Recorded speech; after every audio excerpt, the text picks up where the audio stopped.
As I mentioned earlier, we have had an outstanding 2 days so far in Bend. Level of quality we have at our conference simply would not be possible without the support of our sponsors, whose contributions help us put on such an outstanding program. I'd like to recognize those organizations that specifically sponsored tonight's dinner.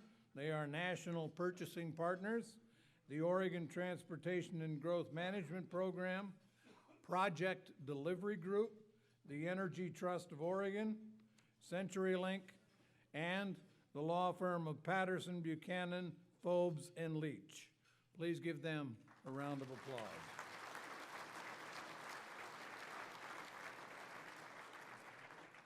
Now I'd like to turn the program over to our immediate past president and chair of this year's awards committee, Mayor Ron Breen of Yachats, who will be presenting this year's Exceptional Service Awards. During that presentation, he will be joined at the lectern by Redmond Mayor George Endicott and Pendleton Mayor Phil Houck. Mayor Breen.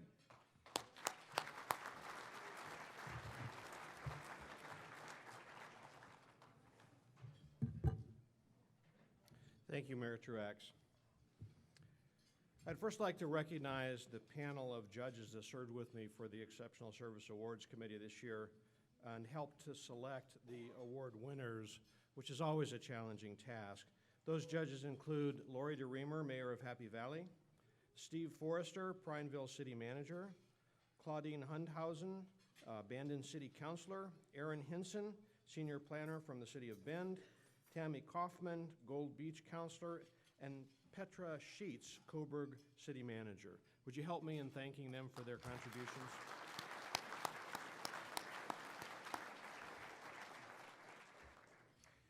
You'll notice on your tables tonight the program describing tonight's exceptional awards. Our first Exceptional Service Award is the Herman Carley Award, which recognizes a city employee who has provided exceptional contributions to city government.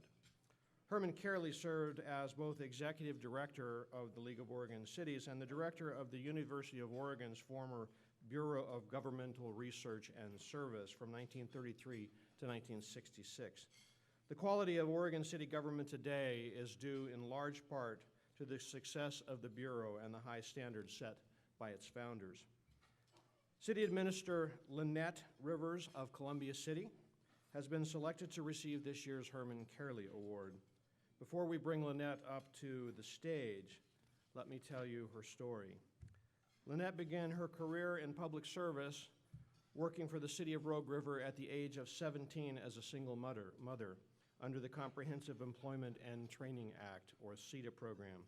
Created in 1973, the program trained workers and provided them with jobs and public service. Starting work as a planning commission assistant in Rogue River, Lynette moved up to deputy recorder, then to city recorder, and eventually was appointed to the city of Rogue River's first city administrator. The list of endorsements for Lynette's nomination comes from a broad range of supporters, including former employees who praise her ability to mentor them into their own city management positions, community members who praise her outstanding efforts to bring a park to her community to honor veterans and their families, elected officials who praised her financial planning and her budgeting skills, city staff who described her as having compassion for others and steadfast leadership. The list of achievements under Lynette's community-minded leadership include reorganizing and improving the city's police department, hiring its first full-time police chief, and the passage of both city police levy and a county jail levy. In addition, the park system now has a bike and nature trail throughout the city and a gorgeous welcome sign on US Highway 30. Lynette is a true community member. In her spare time, she makes quilts and bakes to raise funds for the community library. Cheryl Young, Lynette's current mayor, calls her an exceptional city administrator, employee, resident, and friend. It is my pleasure to present Lynette Rivers the Herman Carley Award. Would you please come up and join me?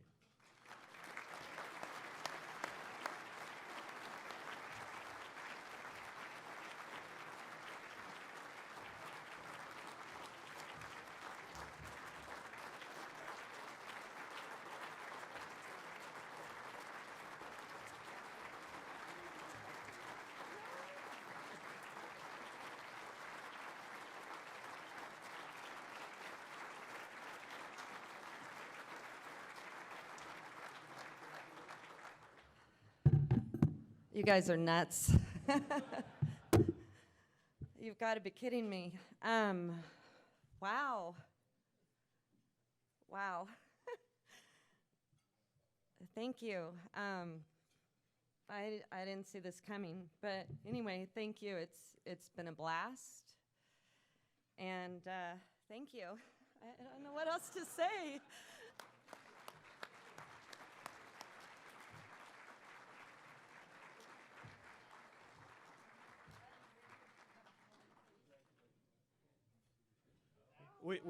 We need a photo opportunity, and I have been asked to have Mr. Buddy Rivers come forward.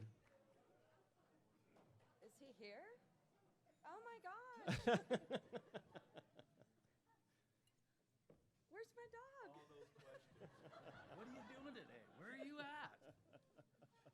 Congratulations. Oh, wow. So proud of you. Oh, thank you. Thank you very much.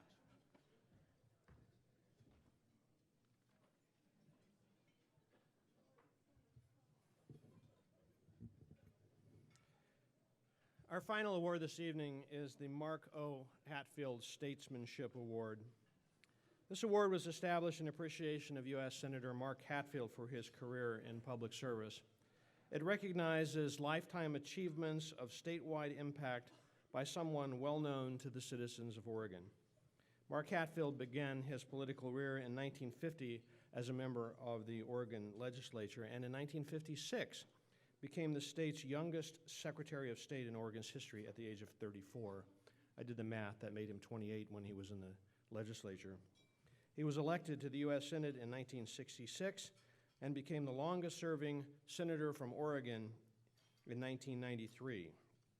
Hatfield never lost an election and was known as an independent legislator who voted his conscience, for which he earned bipartisan respect from his colleagues. The Hatfield Award is presented to a deserving statesman who provided lasting benefits for the quality of life for Oregon citizens. Applicants must be held in high esteem by the public due to their unselfish devotion to the call of public service. Shirley Kalkoven, mayor of Nehalem, who passed away in March, was the embodiment of statesmanship.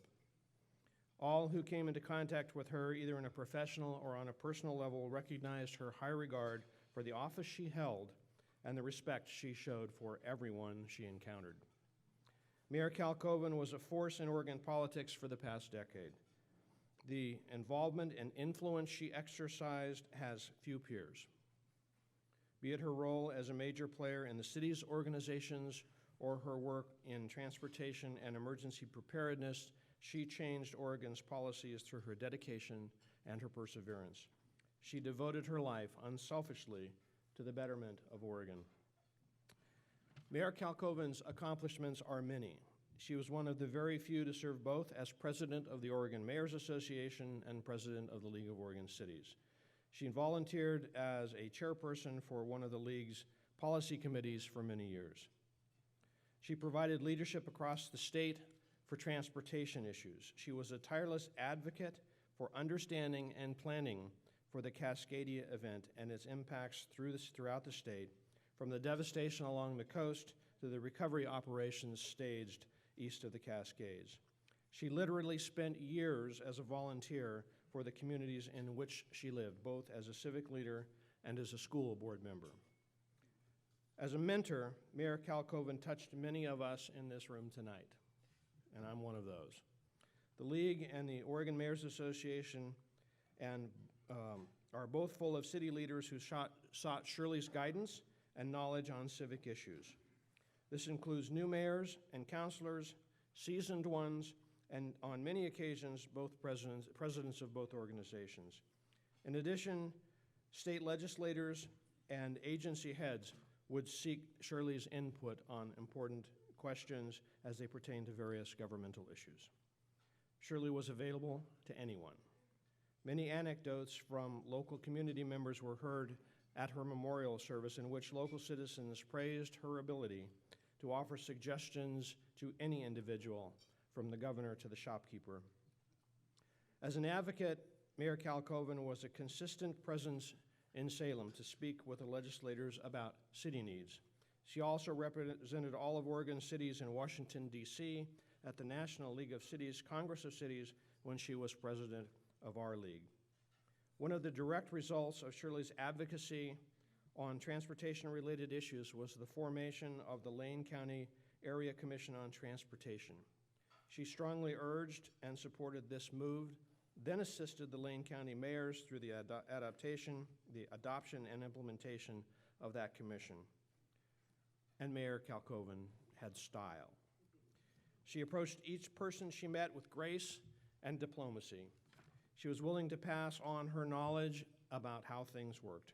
She gave many mayors a reasonable and understandable approach to resolution when faced with an issue. We all listened to what Shirley had to say because we knew that we were going to come away from that conversation with being much better equipped to handle the job at hand. Once you got to know her, you realized that if the situation called for it, she could explain a situation to a recalcitrant listener with clarity, evenness, and panache. And she did it with style, looking glamorous in her favorite colors and in 4-inch heels. Senator Betsy Johnson was a good friend of Shirley's and wanted to be here tonight, but she was unable to because of other commitments. And she has asked our past president, Mayor George Endicott, to come and say a few words on her behalf. Thanks, Ron. Well, I'm sure you all know, myself among many others, thought the world of Shirley. Actually, it was Denny Ross and Gary Williams and myself that put Shirley in for this award this year.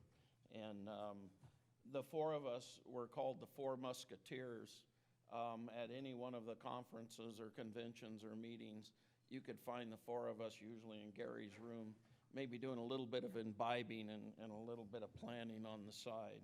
So we got to be known as the Four Musketeers, and I want to thank the family for recognizing us as members of the family at the memorial service that was held earlier this year on her behalf. So with that, I will read the letter that Senator Betsy Johnson sent and asked me to read. I am so sorry I cannot be with you tonight. As a former winner of the Marco Hatfield Statesmanship Award, I know how honored Shirley would be to receive this tribute. The Hatfield Award is not given every year, which makes it all the more special. Knowing Shirley, she has probably found a way to be here in spirit, if not in high heels, and would forgive me for having a scheduling conflict. Like Senator Hatfield, Shirley Kalkoven loved public service. Her life was her work. She was so tenacious. If she was involved in something, you could count on her. Anybody who has ever worked in the political realm knows how hard it is to bring projects to fruition. Antoinette Hatfield, I'm sure, witnessed her husband's frustration in trying to move mountains. You can see Shirley's efforts in the solid reputation of our Area Commission on Transportation, various safety improvements all along Highway 101, the water distribution systems in Nehalem, and her advocacy on the 17th Street Pier in Astoria, to name just a few. Take a glance at the many organizations she was affiliated with, and you'll notice some recurring themes: wastewater, transportation, economic, and community development. These are not subjects most Americans naturally gravitate to, but they are the things we cannot live without. Fortunately, there are people like Shirley who will go to the meeting, pore over the documents in detail, and never stop pushing for improvement. She was one of the best-known mayors in my Senate district, and around the state capitol, she was regarded as a formidable tiger. Even more impressive, she was 87 years old. There's nothing wrong with retirement and bucket lists. Shirley had other adventures in mind. She gleefully pursued them right up to the very end.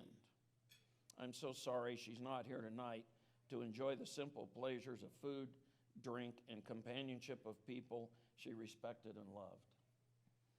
At Shirley's memorial service, her daughter, Rachel Kameyer, I hope I did that right, told everyone in the room that if her mother were there, she would say, and I quote, "Keep going to make a difference today in your community," unquote.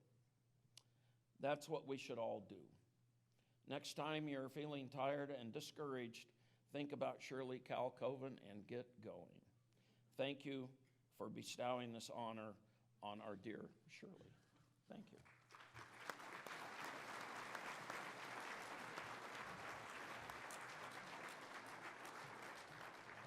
So Mayor Halk has another award he wants to give. We're going to go ahead and give this award now. So if I can get George's notes out of the way so that I know what I'm doing next. If Rachel Doherty, who is Shirley's daughter, and John Kalkoven, her son, will come forward, we'll handle this award, and then we'll let Mayor Halk have his turn.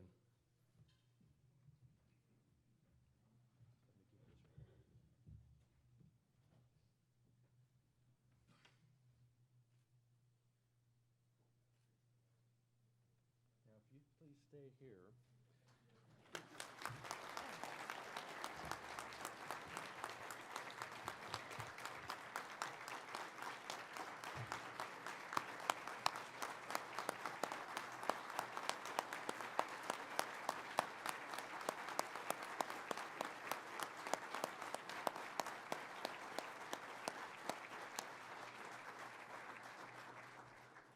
Your mother was much beloved. And as a result, we know that there are probably about 500 people in this room who'd like to say something as well, but we're not going to let that happen. We are going to let Mayor Halk, though, come forward and make his presentation. Phil? Letterbuck Shirley. Shirley, in her presidency as from the Oregon Mayors Association in 2014, was in Pendleton, Oregon. Rachel was with her. And, you know, she, over the years, and I've been around a while, I've had the real pleasure of working with Shirley on a number of committees. An impressive lady, a smart mind, and she's going to be sorely missed. But I think that as a mentor for many, I think that we will always keep her in our fond memories for many years. But I remember when Rachel was in Pendleton, and Rachel said, "I sure like this Western world here." And so, Rachel, what I'd like to do for you is I'd like to see you wearing this Pendleton Roundup buckle.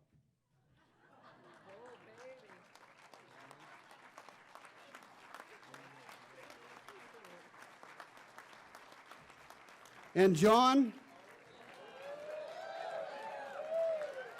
this is a limited edition Pendleton whiskey that's recognizes the Navy, the Army, the Air Force, the Marines, and the Coast Guard. So please enjoy it your will. Thank you. Thank you very much. You may. We're going to end here fairly soon, but when we do, I know that those of you who would like to come up and say something are not going to be deterred by the fact that we shut down the stage. So be sure to approach and share your stories and thoughts with the family. Please. Good evening. Very few things caught my mom off guard. Tonight, she would have been caught off guard.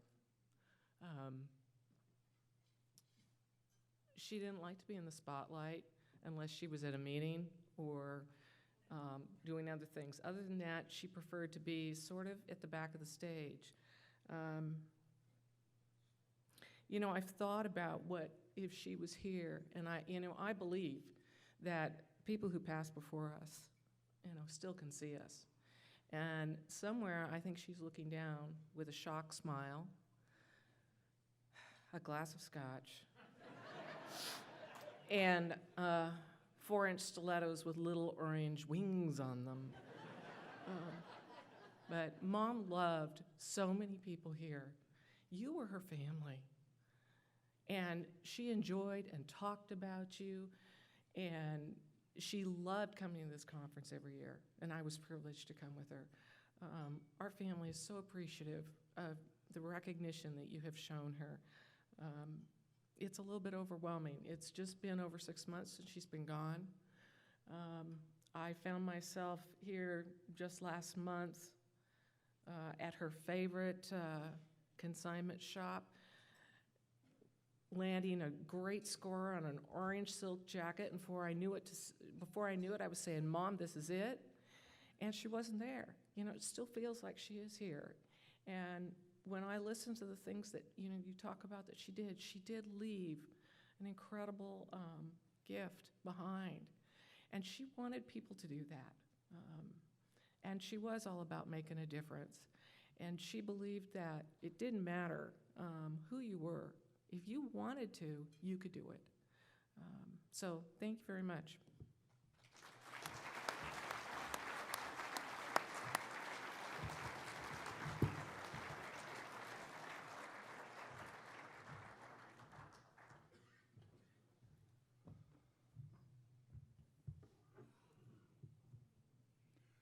That is a tough act to follow. But I do want to thank you tonight for the opportunity to share some reflections on this past year. But before I do that, I would like to introduce some very special people in my life. My sisters are here this evening. They came all the way from Seattle and let me buy their hotel room for them. Ann and Betsy have been very important to me in that they have offered advice that only older, much older siblings can offer. They also beat the living bejesus out of me when I was younger, thus preparing me for the bumpy road ahead. My eldest son, James, and his wife, Kelly, couldn't be here tonight. Both of them are busy teaching in that grove of academia at Las Vegas, and they are also attending to their real chore, and that is taking care of our granddaughters, Erin Ruth and Sydney Caron. We are blessed, however, with the presence of our other son, John, a property manager in Portland and a graduate of Oregon State University, thus pleasing half the audience. John is the one who shares my season tickets with the Trailblazers and Seahawks. In fact, on the occasions when league or city business prevents me from attending those games, he has graciously taken them off my hands, thus freeing me from the burden of having to sell them. But the one who's been the rock and guiding influence in my life is my wife, Pat. Often I will struggle with an issue and she will arrive at an answer and then wait patiently for me to discover the same solution. Always having the incredible grace to not say, "I told you so." Except for the time when I bought that lime green polyester leisure suit. She did say something along the lines that I looked like a huge popsicle going through an intense identity crisis. There are others both here and absent this evening I would like to recognize, but I will try and weave them into my reflections this evening. This was a tough year for the league. I want to offer my apologies for falling short in some of the efforts.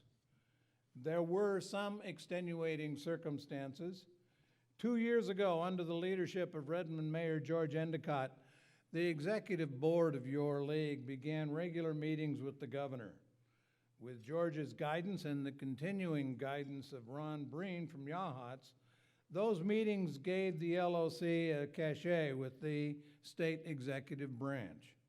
And I had every intention of building on that with the 2015 legislative session.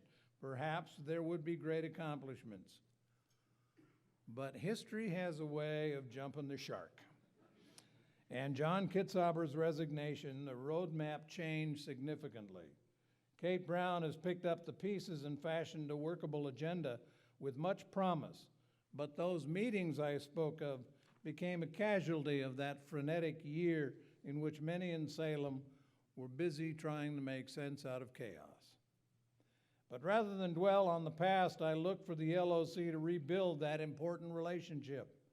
And under the leadership of Salem's Brad Nanke, I'm confident we will do that. The cities in Oregon and their employees, councilors, and mayors will have roles to play as we move towards that historic event, a midterm gubernatorial election next November. In the legislature, we had our ups and downs.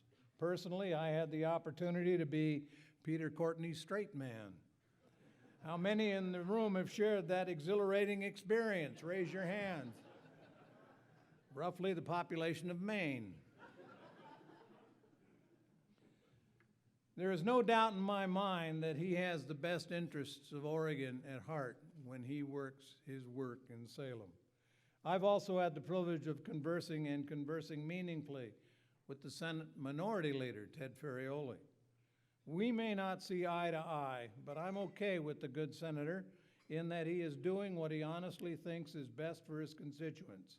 I applaud both President Courtney and Senator Ferrioli for their vision and their dedication to their core values.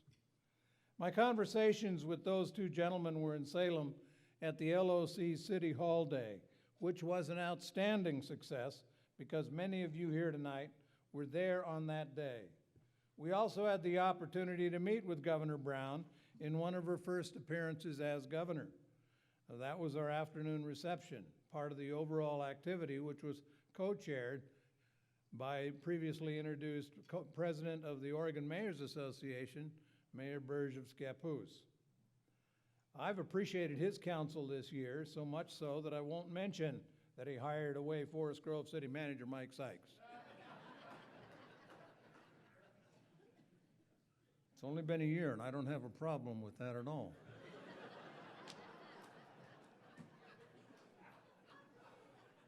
Speaking of our City Hall Day and the visit with our lawmakers, perhaps a few comments on how we fared in the 2015 legislature. Property tax finance reform. While there was no legislation seriously looking at a rework of the role of property taxes in funding Oregon's cities and counties, there was, for the first time in a long time, serious hearings and testimony regarding such reform. Hopefully, this laid the groundwork for future sessions, maybe as early as the short session in June of 2016 or in 2016, but most likely during the 2017 regular session. I would give us a grade of incomplete on that. Transportation funding. This is the ultimate disappointment for cities in the 2015 legislative session, as well as for many other interest groups throughout the state. The desire to increase funding for road, highway, and street maintenance was part of a proposal put forward by the Oregon Transportation Forum, of which LOC participated. The passage of legislation extending the state's low-carbon fuel standards program early in the session played a huge role in stalling efforts near the end of the session when talk got serious on transportation funding. There was and there is enough blame to be shared by all involved in the failure to move forward on funding. We have to do a better job.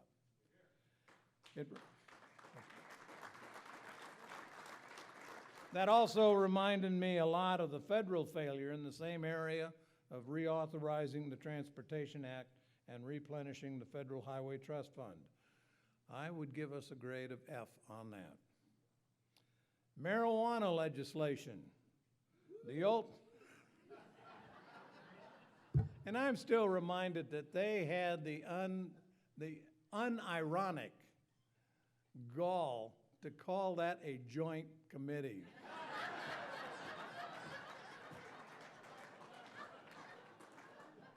What the hell were they thinking? Or better yet, what were they smoking? The ultimate concern for any city is the right to local control or options. Dealing with Measure 91, the legislature tried very hard to avoid taking over the entire conversation. We're not yet done, but the legislature built a fabric by which cities could opt out of allowing marijuana sales within their communities. Legislation also enabled cities to impose up to 3% in taxes on the sale of recreational marijuana. The big takeaway is that a city is still in some control of its own destiny with regard to cannabis, and I would give us a grade of B or B minus. Protecting the city right-of-way authority. There was no significant activity on the part of those who wanted to erode the right of cities to care for their rights of way and to charge for the utility use of same. I think that many of you deserve credit for that, and a number of you had offline discussions with providers such as utilities and cable companies that you would not look kindly upon any attack on a funding source as important as franchise fees dealing with right-of-way use. As a result, along with discussion over developing new ways to assess property taxes on communications companies, the desire to change the status quo sank to almost zero. The discussion is not over. We need to keep on the job, and I would give us a grade of A to A minus on that. Checks in the mail, thank you very much. Mental health resources. If there's a true success story for the LOC and for Oregon, it would be the work we did regarding mental health. $20 million was earmarked for affordable housing for people with mental health issues. Funding was also made available for training and certification services for public safety personnel. And the Oregon Health Authority also gained funding specifically for crisis intervention and jail diversion. The grade would be an A with the caveat that this is a continuing course. So to paraphrase Robert Frost, we do have miles to go before we sleep. We have a short session of the legislature that, while the time is truncated and the number of bills to be introduced is minimal, the need to watch and participate is paramount. Our legislative team, headed by Craig Honeyman and consisting of Aaron Doyle, Wendy Johnson, Scott Winkles, and Tracy Rutten, are wore-out shoe leather, walking from the league offices to the state capitol and back again innumerable times. They coordinated presentations on our legislative priorities that allowed us to make the most effective case possible. They also drafted many of you to come to Salem to speak, offering that most important of testimonies, the personal story of how legislation would impact the folks back home. Thanks to our legislative team, thanks to those of you that made those trips to Salem. Thank you.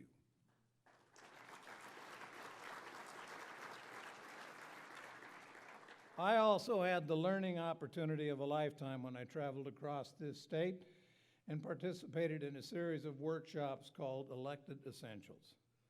I joined the executive director, Mike McCauley, league counsel, Sean O'Day, Susan Muir, our league's member services director, and Kurt Mylander from our insurance carrier, City County Insurance. We had the opportunity to talk with newly elected officials about the joys of elected service. It was in those sessions that I came to find out just how professional, just how competent those four people are. And a note about our executive director. Mike McCauley's idea of casual Friday is wearing a suit, tie, and a white shirt without a button-down collar. And I will pay for that. One other note about those workshops. In traveling to and from them, I came to see all the Oregons in this great state. When we spend time in one part, we run the risk of losing sight of all that is Oregon. Those of us in the metropolitan area worry about transportation, may forget that there are real concerns elsewhere about job recovery. Those in the vast stretches of the breadbasket from the Dalles east to La Grande and beyond see the need for improving telecommunications and broadband access and may shortchange the discussion about poverty in a land of great wealth. And those on our treasured Oregon coast focus on what we will do in the event of the big one and resulting tsunami. might forego planning on how we can more effectively move people and goods east and west, north and south across this state. We're in this together. And the League has an opportunity, dare I say it, the responsibility to bridge those minimal differences to build a program of progress that benefits all of us. That will require conversations, real conversations about what we need, what others need, and how all that can be joined. In using some of the points I brought up, we need as a state, as cities, as a people, to ensure that Oregonians can talk and share ideas in a timely fashion. We need telecommunications capabilities that include all of us, not merely those who live in areas of wealth or geographic convenience. That will play a key role in economic development and job growth, and cities can do that. We need to fashion an economy that brings jobs to all parts of the state, and cities can do that. We need to plan for those events which could, if we aren't prepared, destroy us. Cities can do that. And we need to fight that vicious, vicious beast of poverty. We need to understand that with 600,000 Oregonians at or below the poverty line, that if poverty were a city, it would be the largest city in this state. We need to end poverty. And cities can do that. I would be remiss.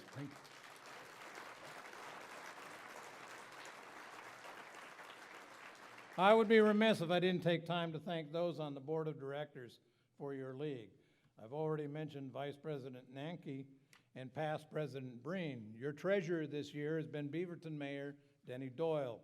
Other members of the board are Bob Andrews, Mayor of Newburgh, Lori DeReamer, the Mayor of Happy Valley, Steve Forrester, Redmond City Manager, Thomas Frank, Councilor from West Lynn, Redmond Councilor Camden King, Jim Lewis of the Jacksonville City Council, Tualatin City Manager Sherilyn Lombos, John Oberst, Mayor of Monmouth, Portland City Commissioner Dan Saltzman, Tim Slater, Councilor North Bend, Mount Angel City Administrator Eileen Stein, and the Mayor of Boardman, Sandy Toms. Please give them a hand.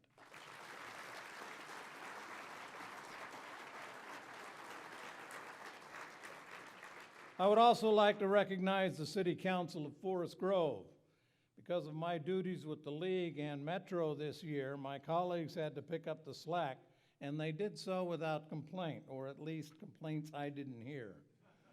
Council President Tom Johnston and Councilors Ron Thompson, Victoria Lowe, Elena Ewing, Richard Kidd, and Melinda Wenzel. Please give them a round of applause. And I would like to include our new city manager working on his third week now, Jesse Vanderzanden. I do want to say they're sitting over here to my right, your left. They're probably conspiring as I speak. But then again, I have to remember that if they're not conspiring, they're probably not breathing.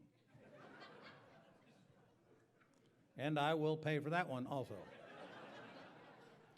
We are a diverse people. We have different heritages, different homelands, different opinions, different political stripes. What we have that all we share is the promise and vision that is uniquely Oregon. Cities are unique in that we often are the test tubes and incubators of government experiments. We supply the proof that working together, we can solve those problems I spoke of earlier and of which Senator Wyden spoke so eloquently. You want proof? Check out the cities of the Mid-Willamette Valley that work together. Check out the partnership of cities in Central Oregon, from Redmond to Prineville, to Bend and points in between. And to pay homage to home, our cities of Washington County have played well with each other and with nonprofits and the private sector. Now tonight I want to close by remembering three people who left us this year. Dave Frohnmeyer, former president of the University of Oregon, left his imprint not only on that great institution, and I mean that seriously, but on our state. A candidate for governor, he campaigned on issues, and even though he lost, he still made a difference. Gretchen Kafore would have been a force in this state if she had never run for or had never held a political office. She was that kind of person. But she did hold political office all across the spectrum. Portland City Council, Multnomah County Commissioner, and the Oregon State Legislature.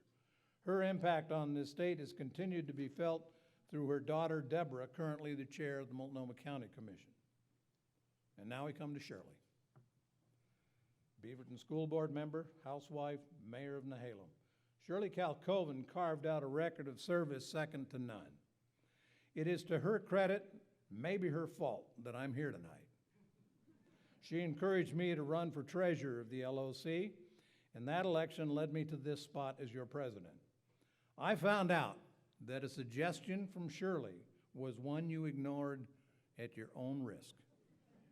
She was also president of the League and of the Oregon Mayors Association. We've talked about that earlier this evening. In my remembrance of her, published in the Local Focus earlier this year, I quoted from Welsh poet Dylan Thomas. Shirley did not go gentle into that good night. She impacted us in ways that will live on past her death. It is with great honor and not a little love for her that I am proud to announce that the Board of Directors this week chose to name the boardroom for your directors in honor and in memory of Shirley Kalkoven.